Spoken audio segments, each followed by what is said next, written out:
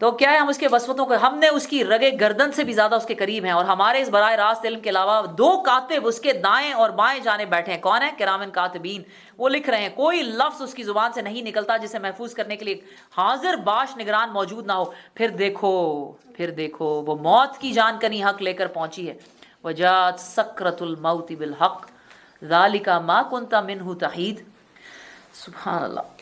یہ وہی تو چیز ہے جس سے تو بھاگتا تھا, یہ وہی تو چیز ہے جس سے تو بھاگتا تھا. پتہ نہیں کون لوگ ہوں گے کہ سبحان اللہ موت سامنے آئے, اور کون سے وہ خوش قسمت لوگ ہوں گے کہ اور وہ اس کو لبیک کہیں اور کہیں کہ ہم تمہارا ہی تو انتظار کر رہے تھے, تم نے اتنی دیر کر دی, میں تو کب سے اپنے رب سے ملاقات کے انتظار میں بیٹھی ہوئی تھی. کیا ہی وہ خوش قسمت لوگ ہوں گے, اللہ ہمیں ان میں سے کر دے. اور موت کی سختیاں جو ہے نا, سکرات الموت, یہ برحق ہیں. اور رسول اللہ صلی اللہ علیہ وسلم جو ہے وہ آخری, بالکل جو ان کا آخری وقت تھا, اس کے اندر ان کے پاس پانی کا پیالہ رکھا ہوا تھا, اور اس کے اندر ہاتھ ڈال کر تو اپنے چہرے پہ بار بار ملتے تھے اور کہتے تھے لا الہ الا اللہ, بے شک موت میں سختیاں ہیں, بے شک موت میں سختیاں ہیں. اور حضرت عائشہ نے فرمایا کہ میں نے رسول اللہ صلی اللہ علیہ وسلم کو موت کی سختی میں دیکھا ہے, اب میں نہیں کہہ سکتی کہ کسی انسان کے بارے میں کہ اس پہ موت کی سختی نہیں آئے گی. تو وہ جو اللہ کے محبوب نبی رسول, آپ سوچیں اگر ان پہ سکرات الموت آئی ہیں تو ہم پہ کیا آئیں گی, اور اس وقت کے لیے انسان کو کیسے تیار ہونا چاہیے اور کیا کیا کرنا چاہیے. اور یہی وہ وقت ہے جسے ہم بھاگتے پھرتے ہیں اور اس کی تیاری نہیں کرتے. یا تو ہوتا نا کہ ہماری نہ سوچنے سے, اور موت کے بارے میں نہیں باتیں نہ کرو, نہیں موت کے بارے میں اچھے وقت پہ ایسی باتیں نہیں کرتے, بچوں کے سامنے ایسی باتیں نہیں کرتے, موت کا ہر وقت ذکر نہیں کرتے. آپ اس کی بات نہ کریں, اس کا ذکر نہ کریں, اس کے بارے میں نہ سوچیں, اس سے تیاری نہ کریں, تو کیا وہ نہیں آئے گا؟ پھر نہیں آئے گا, پھر نہیں آپ مریں گے, موت ہی نہیں آئے گی. بات ہی نہیں میں نے کبھی کی, کبھی قبر میں نہیں جانا ہوگا, کبھی آخرت نہیں آئے گی. دنیا کے ہے مسافر, منزل تیری قبر ہے, طے کر رہا ہے جو تو 2 دن کا یہ سفر, 2 دن کا یہ سفر. بہت سارے لوگ تو کہتے ہیں 4 دن کا ہے, لیکن اس نظم میں نے بتایا کہ 2 دن, کیونکہ باقی اللہ سبحانہ تعالیٰ تو کہتے ہیں کہ 2 دن میں ہی ہیں. کتنا ہے؟ 1 دن یا دن کا کچھ حصہ, یومن او بعد یوم, دن کا بعد, اس کا تھوڑا سا حصہ ہے جو تم دنیا میں رہے ہو. سبحان اللہ. آنکھوں سے تو نے اپنی دیکھے جنازے کتنے, ہاتھوں سے تو نے اپنے دفنائے کتنے مردے, موت سے تو اپنی کیوں اتنا بے خبر ہے. دنیا کے اے مسافر, منزل تیری قبر ہے. سوچا کریں اپنی قبر کی وہ رات, سوچا کریں. ایسے ہی نہیں ہے قرآن میں یہ باتیں لکھی, میں آپ کو ڈرانے کے لیے نہیں کہتی ہوں, اللہ نے آپ کو ڈرانے کے لیے لکھی, وہ چاہتے ہیں کہ آپ ڈریں. یہی چیزیں جو ہمارے عمل بدلیں گی. وہ قبر کی رات جس میں یقین کریں کوئی آپ کے ساتھ نہیں جائے گا, کوئی نہیں. عورت کے کفن میں 5 کپڑے ہوتے ہیں, 5 کپڑے ہوتے ہیں. ایک سر کا حجاب ہوتا ہے, ایک سینہ بند ہوتا ہے, اور اس کے علاوہ ایک نیچے پہنانے والا, اور اس کے اوپر 2 چادریں ہوتی ہیں بس. مردوں میں 4 ہوتے ہیں. تو آپ یہ سوچیں کہ بس وہ 5 کپڑوں میں لے جا کر آپ کو لوگ قبر میں چھوڑ کر اکیلے, بالکل اکیلے, اور اپنے اپنے کاموں میں لگ جائیں گے. اور اس وقت آپ ہوں گے اور آپ کا اللہ ہوگا, اور کوئی آپ کے ساتھ نہیں ہوگا سوائے آپ کے عملوں کے. اور اس وقت کیا ہونا ہے ہمارے ساتھ, ہر بندہ ابھی سے سوچ لے. یہ وہی تو چیز ہے جس سے تو بھاگتا تھا. اور پھر سور پھونکا گیا, یہ ہے وہ دن جس کا تجھے خوف دلایا جاتا تھا. ہر شخص اس حال میں آ گیا کہ اس کے ساتھ ایک ہانک کر لانے والا اور ایک گواہی دینے والا ہوگا. اس چیز کی طرف سے تو غفلت میں تھا, ہم نے وہ پردہ ہٹا دیا جو تیرے آگے پڑا تھا, اور آج تیری نگاہ خوب تیز ہے.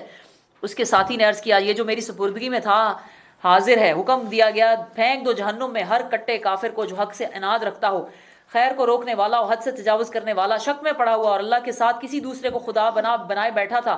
ڈال دو اسے سخت عذاب میں. اس کے ساتھی نے عرض کیا, خداوند میں نے اس کو سرکش نہیں بنایا بلکہ یہ خود ہی پرلے درجے کی گمراہی میں پڑا ہوا تھا. جواب میں ارشاد ہوا, یہ وہ یعنی ہر ایک کے ساتھ جو ایک جن لگا ہوا تھا, ایک شیطان, وہ کہے گا کہ میں نے نہیں اس کو بنایا, میں نے اس کو سرکش نہیں بنایا بلکہ یہ خود ہی پرلے درجے کی گمراہی میں پڑا ہوا تھا. جواب میں ارشاد ہوا, میرے حضور جھگڑا نہ کرو, میں تم کو پہلے ہی انجام بد سے خبردار کر چکا تھا.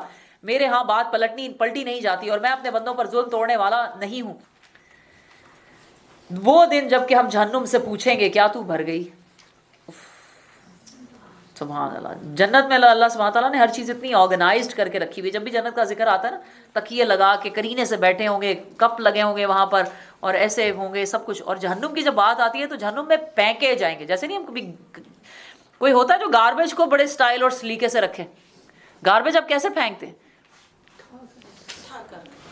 اوپر سے پھینکتے ہیں, تو آپ کوئی پتہ نہیں ہوتا کوئی چیز نیچے جا رہی ہے اوپر جا رہی ہے, اوپر سے اوپر پھینکتے جاتے ہیں. بالکل اسی طرح جہنم گاربیج کی طرح ہے جہنم, کہ اس میں اوپر سے لوگوں کو ڈالا جائے گا اور دیکھا نہیں جائے گا کہ وہ یعنی کون کس کے نیچے دب رہا ہے, کون کس کے نیچے آیا ہوا ہے, کون کس جگہ پر ہے, کون جو ہے وہ غلاظت میں گر گیا ہے, کون جو ہے وہ پیپ اور خون میں اور زقوم کے درخت میں چلا گیا. اوپر سے پھینکے جائیں گے, سب کو پھینکتے جائیں گے. اور پھر اللہ تعالیٰ اسے پوچھیں گے جہنم سے, اور جہنم اتنی بڑی اللہ تعالیٰ نے اتنی بڑی بنائی ہے کہ دیکھیں اللہ تعالیٰ کہتے ہیں کہ جہنم سے پوچھیں گے, سارے جہنمی جہنم میں ڈال دیے جائیں گے, اور پھر اللہ تعالیٰ پوچھیں گے کہ کیا تو بھر گئی؟ یوم نقول لجہنم هل امتلأت, کیا تو بھر گئی ہے؟ تو وہ کہے گی وتقول هل من مزید, تو وہ آگے سے جواب دے گی کہ اور بھی کچھ ہیں, ابھی اور بھی کچھ ہیں. اتنی جہنم کو اللہ تعالیٰ نے وہ انسانوں کو کھانے کی ہوس دی ہے کہ وہ کہے گی اور بھی دے. اور پھر حدیث میں آتا ہے کہ پھر اللہ سبحانہ تعالیٰ اس کے اوپر اپنی پنڈلی رکھ دیں گے, اپنا پاؤں رکھ دیں گے, تو اس کے بعد وہ بند ہو جائے گی. وہ دن جب کہ ہم جہنم سے پوچھیں گے کیا تو بھر گئی, وہ کہے گی کیا اور بھی کچھ ہیں, اور جنت متقیوں کے قریب لائی جائے گی, کچھ بھی دور نہ ہوگی. ارشاد ہوگا یہ ہے وہ چیز جس کا تم سے وعدہ کیا جاتا تھا. اور جب بھی اللہ سبحانہ تعالیٰ سے مانگے تو کیا مانگے؟ جنت الفردوس. اللہم انی اسألک الجنت الفردوس الاعلی ونجنی من النار. یہ وہ چیز ہے جس کا تم سے وعدہ کیا جاتا تھا ہر اس شخص کے لیے جو بہت رجوع کرنے والا تھا, یعنی بار بار اللہ کی طرف پلٹتا تھا. کہیں نہیں لکھا ہوا کہ اس کے لیے جو کوئی گناہ ہی نہیں کرتا تھا. پورے قرآن میں اللہ تعالیٰ نے کہیں نہیں لکھا کہ جنت ان کے لیے جو گناہ نہیں کرتے تھے, یہ ان کے لیے جو بار بار پلٹتے تھے. اواب حفیظ, بار بار گناہ ان سے ہو جاتی تھی, غلطیاں ہو جاتی تھیں, وہ کوشش کرتے تھے, وہ پھر گرتے تھے, وہ پھر اٹھتے تھے, وہ پھر چلتے تھے. دے نیور گیو اپ, اور پھر اللہ کی طرف رجوع کرتے تھے. تعالیٰ نے یہ ہم جو قرآن اتنی ڈیٹیل میں پڑھ آئے ہوئے ہیں, یہ مسلمانوں کے بارے میں ہی لکھا گیا ہے کہ جو یہ کام کریں گے, بے شمار اللہ تعالیٰ نے, مثلا سود کھانے والے, مثلا جھوٹ بولنے والے, مثلا زنا کرنے والے, آپ کے خیال سے وہ جہنم میں نہیں جائیں گے؟ وہ جائیں گے جہنم. اب سب اپنے اپنے گناہوں کی جو ہے وہ بھگتیں گے سزا. ہاں جو معافی مانگ لیں, جو گناہ سے توبہ کر لیں, اللہ تعالیٰ انہیں معاف کر دیں گے. جی میں جیسے کہ گناہ کرنے والا جو ہے, سارے گناہگار دوزخ میں نہیں جائیں گے, لیکن صرف وہ جنہوں نے گناہ کیا اور اس پہ ڈٹ گئے, اور ایگزیکٹلی, بالکل صحیح ہے, توبہ نہیں کی, بالکل صحیح ہے, وہی جائیں. سبحان اللہ, بالکل صحیح آپ کہہ رہی ہیں. توبہ کر لیں تو اللہ تعالیٰ تو انتظار میں بیٹھے ہیں گناہ معاف کرنے کے لیے. ہاں, وہ بھی یہی کہتے تھے کہ 40 دن سے زیادہ ہم جہنم میں نہیں جائیں گے. یا پھر وہ کہتے تھے حضرت ابراہیم جو ہے نا, وہ جہنم کے دروازے پہ بیٹھے ہوں گے گڑھے کے آگے, اور کسی یہودی کو, بنی اسرائیل کو وہ نہیں کرنے دیں گے جہنم میں. یہ اللہ تعالیٰ نے قرآن میں کہا کہ لے آؤ یہ وعدہ کہاں کیا ہوا ہے انہوں نے تم سے, مجھے دکھا تو دو. سبحان اللہ. تو کیا جنت متقین کے قریب لائی جائے گی, وہ کچھ بھی دور نہ ہوگی. ارشاد ہوگا یہ وہ چیز جس کا تم سے وعدہ کیا جاتا ہے ہر اس شخص کے لیے جو بہت رجوع کرنے والا ہو اور بڑی نگہداشت کرنے والا ہو, جو بے دیکھے رحمان سے ڈرتا تھا اور دل گرویدہ لے کر آیا. وجاء بقلب منیب. منیب کا مطلب ہوتا ہے یہ بھی بار بار پلٹنے والا, جھکا ہوا دل ہوتا ہے جو اللہ سے آگے جھکا ہو. داخل ہو جاؤ جنت میں سلامتی کے ساتھ. وہ دن حیات ابدی کا دن ہوگا, وہاں ان کے لیے وہ سب کچھ ہوگا جو وہ چاہیں گے, اور ہمارے پاس اس سے زیادہ بھی ہے, بہت کچھ ہے ان کے لیے. ہم ان سے پہلے بہت سی قوموں کو ہلاک کر چکے ہیں جو ان سے بہت زیادہ طاقتور تھیں, اور دنیا کے ملکوں کو انہوں نے چھان مارا تھا. پھر کیا وہ کوئی جائے پناہ پا سکے؟ اس تاریخ میں عبرت کا سبق ہے, اور اس شخص کے لیے جو دل رکھتا ہو یا جو توجہ سے بات کو سنے. ہم نے زمین اور آسمانوں اور ان کے درمیان کی ساری چیزوں کو 6 دنوں میں پیدا کر دیا, اور ہمیں کوئی تھکان لاحق نہیں ہوئی. پیسہ نبی صلی اللہ علیہ وسلم, جو باتیں یہ لوگ بناتے ہیں ان پر صبر کرو, اور اپنے رب کی حمد کے ساتھ اس کی تسبیح کرتے رہو, طلوع آفتاب اور غروب آفتاب سے پہلے اور رات کے وقت, پھر اس کی تسبیح کرو, اور سجدہ ریزیوں سے فارغ ہونے کے بعد بھی. اور سنو, جس دن منادی کرنے والا ہر شخص کے قریب ہی سے پکارے گا, جس دن سب لوگ آواز حشر کو ٹھیک ٹھیک سن رہے ہوں گے. وہ زمین سے مردوں کی نکالنے کا دن ہوگا. ہم ہی زندگی بخشنے والے ہیں اور ہم ہی موت دینے والے ہیں, اور ہماری ہی طرف اس دن سب کو پلٹنا ہے, جب زمین پھٹے گی اور لوگ اس کے اندر سے نکل کر تیز تیز بھاگے جا رہے ہوں گے. یہ حشر ہمارے لیے بہت آسان ہے. اے نبی صلی اللہ علیہ وآلہ وسلم, جو باتیں یہ لوگ بنا رہے ہیں انہیں ہم خوب جانتے ہیں, اور تمہارا کام ان سے جبراً بات منوانا نہیں ہے, بس تم اس قرآن کے ذریعے سے ہر اس شخص کو نصیحت کر جو میری تنبیہ سے ڈرے.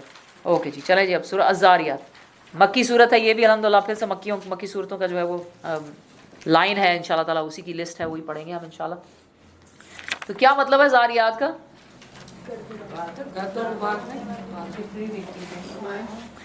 بالکل, تیز ہوا جس میں گرد و غبار ہو. بالکل. اچھا جی, چلیں ہم شروع کرتے ہیں. بسم اللہ الرحمن الرحیم. والذاریات ذروا فالحاملات وقرا فالجاریات یسرا. کتنی خوبصورت اس کی اللہ سبحانہ تعالیٰ نے اس کی ردم ایک صورت بنائی ہے الحمدللہ. لیکن یاد رکھیں قرآن شاعری نہیں ہے. قسم ہے ان ہواؤں کی جو گرد اڑانے والی ہیں, پھر پانی سے لدے ہوئے بادل اٹھانے والی ہیں, پھر سبک رفتاری کے ساتھ چلنے والی ہیں, پھر ایک بڑے کام یعنی بارش کی تقسیم کرنے والی ہیں. حق یہ ہے کہ جس چیز کا تمہیں خوف دلایا جا رہا ہے وہ سچی ہے, اور جزائے اعمال ضرور پیش آنی ہے. قسم ہے متفرق شکلوں والے آسمان کی, آخرت کے بارے میں تمہاری بات ایک دوسرے سے مختلف ہے, اس سے وہی آخرت کے بارے میں یعنی آپس میں تم جھگڑتے ہو، اس سے وہی برگشتہ ہوتا ہے جو حق سے پھرا ہوا ہو، مارے گئے قیاس و گمان سے حکم لگانے والے جو جہالت میں غرق اور غفلت میں مدہوش ہیں. یعنی قیاس اور گمان سے نہ کرو کہ قیامت آنی ہے کہ نہیں آنی، موت آنی ہے کہ نہیں آنی. موت تو آنی ہے، اس سے تو کوئی کتنا بھی بڑا ملحد ہو، ایتھیسٹ ہو، وہ کہہ سکتا ہے کہ نہیں موت نہیں. I don't believe in death. They say I don't believe in day of judgment, I don't believe in God, I don't believe in جنت دوزخ. کہندے سے آئی ڈونٹ بلیو ان موت، میں موت پہ ہی نہیں یقین رکھتا. تو آخرت کے بارے میں لوگ جو ہے قیاس اور گمان سے ڈسکشن کرتے ہیں، اس کو منع کیا اللہ سبحانہ تعالیٰ نے. جو ہمیں بتائی گئی ہیں باتیں بس وہی حق ہیں. پوچھتے ہیں آخر وہ روز جزا کب آئے گا؟ اور اس روز آئے گا جب یہ لوگ آگ پر تپائے جائیں گے. ان سے کہا جائے گا اب چکھو مزہ اپنے فتنے کا، یہ وہی چیز ہے جس کے لیے تم جلدی مچا رہے ہو. آپ کو معلوم ہے کہ جب مردے کو قبر میں ڈالا جاتا ہے تو سب سے پہلے، اور وہ ہماری ڈاکٹر بہن بھی ہمارے ساتھ ہی بیٹھی ہوئی ہیں، سب سے پہلے جو ہے وہ پریشر سے کہتے ہیں کہ انسان کا پیٹ پھٹتا ہے، کیونکہ گیسز جمع ہو جاتی ہے نا پیٹ میں، تو پیٹ پھٹ جاتا ہے انسان. اور سوچیں کتنا گند اور بدبو جو ہے وہ ہماری قبر میں ہمارے ہی غلاظت سے بھر جاتی ہوگی. استغفر اللہ. اور جب انسان مرتا ہے تو آپ کو پتا ہے اس کی پوری باڈی جو ہے وہ ایک دم سے ڈھیلی پڑ جاتی ہے، پوری باڈی یعنی امیجیٹلی باڈی ڈھیلی پڑ جاتی ہے، اور اس کے بعد اسی وجہ سے آپ کے ساری باڈی کے جتنے سیکریشنز ہیں وہ باہر نکل جاتے ہیں. کیسے ہم ان چیزوں سے جو ہے وہ بے خبر ہو سکتے ہیں کہ ہمارے ساتھ کیا ہونے والا ہے، کیا ہونے والا ہے ہمارے ساتھ. سبحان اللہ. مردوں کو نہلانے کا جو ایک ایکسپیرینس ہے نا، یقین کریں یہ آپ کو نا کئی دن تک سونے نہیں دیتا. اور یہ اسے ہیونگ سیڈ دیٹ، سبحان اللہ، یہ ایک بات جو مینشن میں کرنا چاہوں گی، آپ میں سے بہت ساروں نے تو الحمدللہ وہ مردہ نہلانے کا پورا پروسیس سیکھا ہی ہوگا. تو اس کے اندر جو چیزیں امپورٹنٹ ہیں جو یہاں پر رہتے ہوئے ہمیں یاد رکھنی چاہیے، وہ الحمدللہ ہم اگر مسز آگا میں ہیں تو یہاں کے ہاسپٹلس میں تو آلریڈی دے نو کہ مسلمان عورت کی باڈی کے ساتھ کیا کرنا ہے، دے نو دیٹ. لیکن ہمارے پاس کچھ ایسی باڈیز بھی آئیں نہلانے کے لیے کہ جو یعنی پرنسس مارگریٹ ہاسپٹل سے آئی تھیں. اور مطلب میں آپ کو بتانا چاہتی ہوں کہ اگر آپ اس کو بہتر سمجھیں تو اپنے لواحقین، اپنے ورثہ کو یہ بتا دیں کہ ایک تو نمبر 1 ہاسپٹل میں، کیونکہ یہاں پہ ہر باڈی کو ہاسپٹل لے جایا جاتا ہے. وہاں پاکستان میں ہوتا ہے نا گھر میں مرے تو گھر سے ہی چلے گی باڈی، یہاں پہ ہر باڈی کو ہاسپٹل لے جایا جاتا ہے اور پھر دیکھا جاتا ہے، کاز آف ڈیتھ جاننے کی کوشش کی جاتی ہے. سبحان اللہ. تو ایک تو سب سے پہلے آپ کی باڈی پہ کوئی بھی زیور وغیرہ ہو وہ اتار لیں. آپ اگر آپ نہیں ہیں پاس تو ڈاکٹر سے ہی کہا جائے کہ جو جولری جو بھی آپ کے پاس ہو، ایون اگر آپ کے یعنی فالس آئی لیشز ہیں یا جو بھی اس قسم کی کوئی چیزیں کوشش کریں اتار لیں. اس کے علاوہ آپ کی اوپر جتنی بینڈیجز لگی ہوئی ہیں، آپ کے اندر جو بھی سرنجز ڈلی ہوئی ہیں، جو کچھ بھی ہے وہ اتار لیں. کیونکہ یقین کریں اس کا اتنا مسئلہ ہوتا ہے نہلاتے وقت. یہ بھی پچھلے دنوں ایک باڈی تھی سبحان اللہ، تو ان کی یہاں سے ایک سوئی اندر یعنی ٹیوب جا رہی تھی اندر. تو ان کی بیٹی سے پوچھا کہ یہ کیا ہے، تو اس نے کہا کہ یہ ویسے ہی پتہ نہیں آئی ڈونٹ نو اس نے کیا کہا، گلوکوز ہے کیا ہے. تو اس نے کہا کہ اچھا ٹھیک ہے پھر مطلب اگر ہارٹ تک نہیں ہے تو ہم نکال دیتے ہیں. تو جب نکالا تو یقین کریں بلڈ ہی بند نہ ہو. ہم اتنے پریشان کہ بلڈ بند نہیں ہو رہا. تو ڈاکٹرز اگر جو کر دیتے ہیں نا، پھر ڈاکٹرز اس طرح کے کچھ اٹیچ کر دیتے ہیں جس کی وجہ سے بلڈ رک جاتا ہے، یعنی وہ پھر وہ نہیں نکلتا. تو یہ وصیت کریں کہ میرا وہ جو باڈی میں جتنے، اور بینڈیجز نکالنا اتنا مشکل ہوتا ہے، وہ باڈی کے ساتھ ظاہر چپکے ہوتے ہیں، اور پانی کر کر کے ہم اس کو صابن سے نرم کر کر کے تو بینڈیجز اتار دیں. اپنی باڈی کی جتنی ٹیوبز لگی ہوئی ہیں سب نکال دیں. اور سب سے امپورٹنٹ آپ کے کپڑے نہ اتاریں. جو بھی کپڑے آپ کے جسم پہ ہیں اس کے ساتھ ہی مساگا سے جتنی الحمدللہ باڈیز آتی ہیں سب کے کپڑے ہوتے ہیں، وہ کپڑوں سمیت ہی بیگ میں ڈال دیتے ہیں. باقی جہاں سے آتی ہیں ظاہر ہے کہ پھر وہ، اور وہ یعنی بہتر یہ ہے کہ ہمارے لیے کہ ہمارے کپڑے نہ اتارے جائیں. اور ڈاکٹر کو یہ، لیکن یہ باتیں کہنی پڑتی ہیں پہلے سے. اور ایک اور بات وہ بھی اتار دیتے ہیں. یہاں کے طریقہ یہی ہے کہ آپ کو یعنی بالکل آپ کو جو آپ کے اوریجنل شکل میں ہی باڈی بیگ میں ڈال کے بھیجتے ہیں. گوروں وغیرہ میں سب میں ایسے ہی ہوتا ہے. ہمارے لیے انہوں نے ایکسٹرا، انہیں پتا ہے کہ ان کا نہیں اتارنے کپڑے، تو چاہے گاؤن ہو. لیکن ویسے ابھی تو لیٹلی چادر لے جائیں گھر سے. دیکھیں ماشاء اللہ ایسا بھی ہوا ہے کہ گھر کے کپڑوں میں عورتوں کی ڈیتھ ہوئی ہے اور انہوں نے نہیں اتارے ہوئے تھے کپڑے، شلوار قمیضیں تھیں اور باقاعدہ نیچے پورے ان کے انڈر گارمنٹس بھی پورے تھے الحمدللہ. وہ اسی میں آئیں، پوری کورڈ آئیں. اور آپ کو پتہ ہے ہمارے نہلانے کا طریقہ یہ ہے کہ بالکل آپ کی بے حرمتی نہیں ہوتی، سارا وقت آپ کو کور رکھا جاتا ہے. نہلایا بھی اندر سے ہی ہاتھ ڈال کے جاتا ہے. تو اور پھر یہی بات ہے کہ جو دعا مانگے اللہ ہمارا پردہ رکھے، پردے والوں کا اللہ تعالیٰ پردہ ہی رکھے. اور ایک یہ بھی بات ہے کہ یہ لوگ نا ہاتھ جو ہیں یہ سینے پہ باندھ دیتے ہیں. ہمارے ہاتھ یوں سیدھے ہونے چاہیے. ویسے تو الحمدللہ ایسا نہیں ہوا کہ ابھی تک کوئی ایسی باڈی آئی ہو کہ جو بالکل ہی اکڑی ہوئی ہو کہ یہاں سے ہلے ہی نہ. لیکن پھر بھی ایک طریقہ یہی ہے کہ جو ہاتھ ہے وہ سیدھے رکھے. تو چھوٹی صحیح ڈاکٹر صاحب کچھ اور رہ گیا تو آپ پلیز مینشن کریں.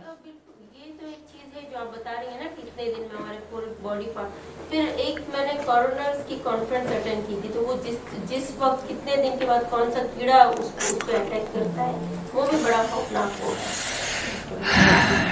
وہ کرتے ہیں نا کہ کتنے دن پہلے اس کی ڈیتھ ہوئی ہے، جو ایسے ہی اگر کوئی مل جائے ہاں باڈی جو ملتی ہے پتہ چلتا ہے، اس کیڑے سے پتہ چلتا ہے. کیڑے سے پتہ چلتا ہے کہ